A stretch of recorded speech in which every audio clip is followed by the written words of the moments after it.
छत्रपती संभाजीनगर येथे माजी मंत्री बच्चू कडू यांनी काँग्रेस जनता पार्टीचे संस्थापक अभिजित दिपके यांची भेट घेतली।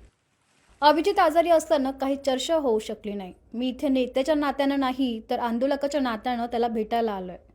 पुन्हा येऊ तेव्हा चर्चा करू असंही कडू म्हणाले। पाहूया। तुम्ही आज भेट घेतली आहे, नेमकं काय चर्चा झाली, काय नाही, त्यांची तब्येत बरोबर नाही आहे, ताप आहे, फक्त आम्ही भेट घेतली, नंतर चर्चा करायला येऊ। मी एक आंदोलक म्हणून आणि एक आंदोलकाची भेट घ्यायची मला असं वाटलं।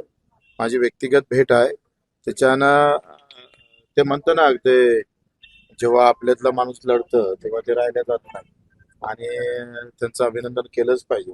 सरकार, पक्ष, पार्टी, राजकीय हा विषय बाजूचा आहे, पण लढणाऱ्या लोकांसोबत उभं राहणं गरजेचं आहे।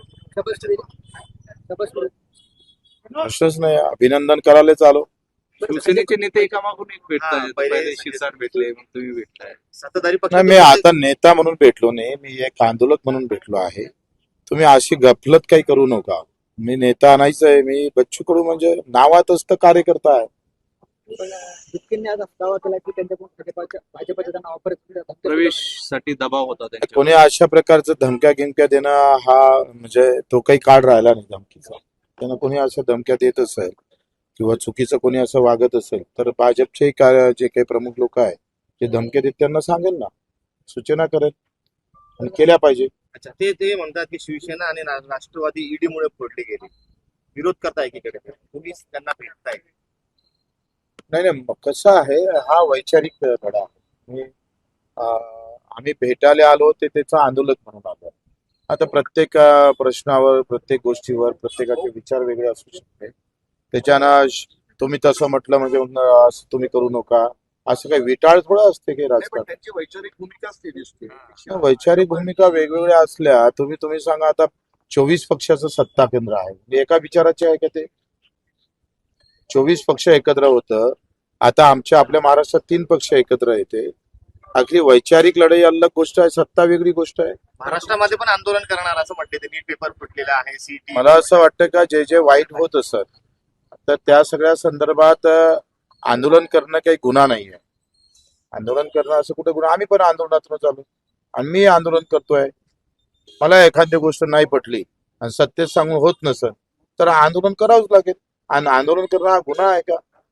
बरं, तुमच्या सरकारने जी कर्जमाफी केली आहे त्यामध्ये 2 लाखांची कर्जमाफी केली आहे, केवायसी केल्यावर 1.5 लाख दिसत आहेत आणि प्रत्यक्षात खात्यात 1 लाख हे असा गोंधळ प्रश्न फार चांगला विचारला।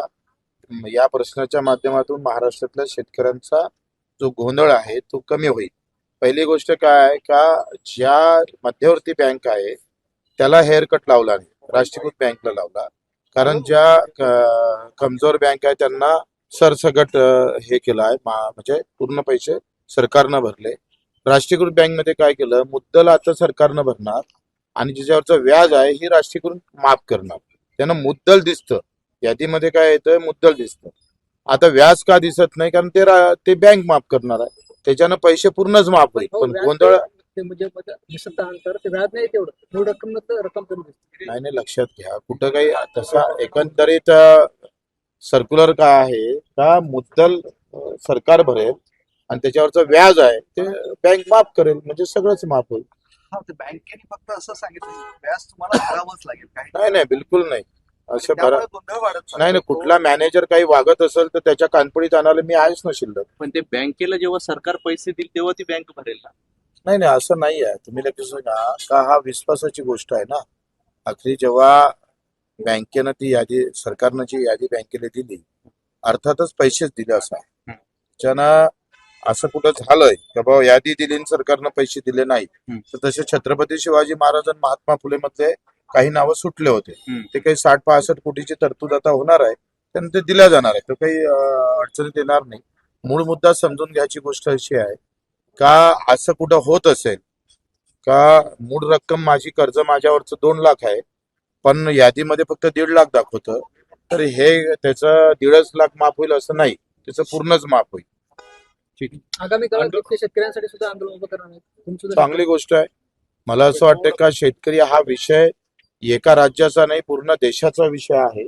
कारण जे पण धोरणं होतात ते केंद्र स्तरावर होते आणि त्याच्यामुळं तोही निर्णय आखरी जे कमी आहे आंदोलन म्हणजे काय तर कमी आहे ते सरकारले दाखवून देणे तो आरसा दाखवून देणे आणि ते दाखवणं म्हणजे चूक आहे का फक्त आता कोणी सत्तेतले माणसं मी आता विधान परिषद मध्ये गेलो मी विधान परिषद मध्ये दाखवतो जे विधान परिषद मध्ये नाही या खासदार नाही आम्हाला ते रस्त्यावर येऊन दाखवतोय मला तुम्ही मीडियावालेले तुम्हाला मला हे समजत नाही आंदोलन म्हणजे गुन्हेगार म्हणजे तुम्ही असं त्याला गुन्हेगार करून टाकले का असं करणार काय तसं करणार काय असं होणार का मग तुम्ही अडचणी देणार का आंदोलन करणार गुन्हेगार कसा असू शकतो नाही, आंदोलन तुम्ही एवढा संकोच विचार का करता तुम्ही ते आंदोलन करताय आणि तुम्ही सत्ताधारी आहे आणि आंदोलकामुळे नेहमी म्हणजे सत्ताधारीच अडचणीत येतात म्हणून हा तुम्ही प्रश्न तुम्हाला तुम्ही विचारला. एक सांगा अडचणी हा विषय अलग आहे आंदोलकाला एखादा आंदोलन सोडण्यासाठी आखरी चर्चा महत्वाची असते का नाही मग एखादा आंदोलन आणि सत्तेधारी एकत्र येतात मग त्याचा अर्थ हा चर्चेचा मार्ग म्हणावा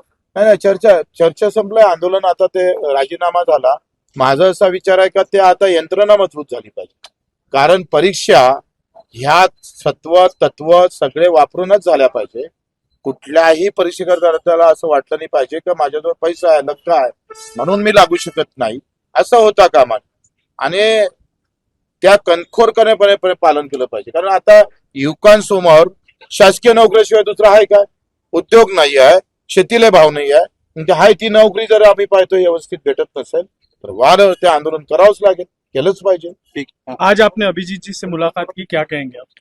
मैं अभिनंदन करने आया हूँ उन्होंने जो आंदोलन किया है उससे जो राहत मिलेगी देश के युवाओं को तो मुझे अच्छा लगा मैं व्यक्तिगत रूप से उनका अभिनंदन करने आया हूँ आप भी सत्ता पक्ष के हैं और उन्होंने सरकार के खिलाफ सत्ता पक्ष है बोले ऐसा थोड़ा है मैं पाकिस्तान अमेरिका तो नहीं हूँ मैं यहाँ का हूँ नहीं, लेकिन यानी ऐसा तो नहीं है कि सत्ता पक्ष वालों ने ये नहीं करना चाहिए वो नहीं करना चाहिए ऐसी कोई आचार संहिता तो नहीं है आप भी, अगर है भी तो भी बोच्चे को तोड़ने वाला है आप भी आंदोलन में से आए हुए नेता है काफी सारे आंदोलकों पे जो है अभी भी केस किए जा रहे हैं, आप क्या कहें? नहीं बिल्कुल देखो मेरे पर 350 गुने दाखिल तो उसमें क्या आंदोलन है तो गुना दाखिल होंगे आपको थोड़ी ऐसा थोड़ा है कोई आपको पावनचर देने वाला है कि भाई ये मिठा लो आपने आंदोलन किया ऐसा तो हो नहीं सकता दागिना है तो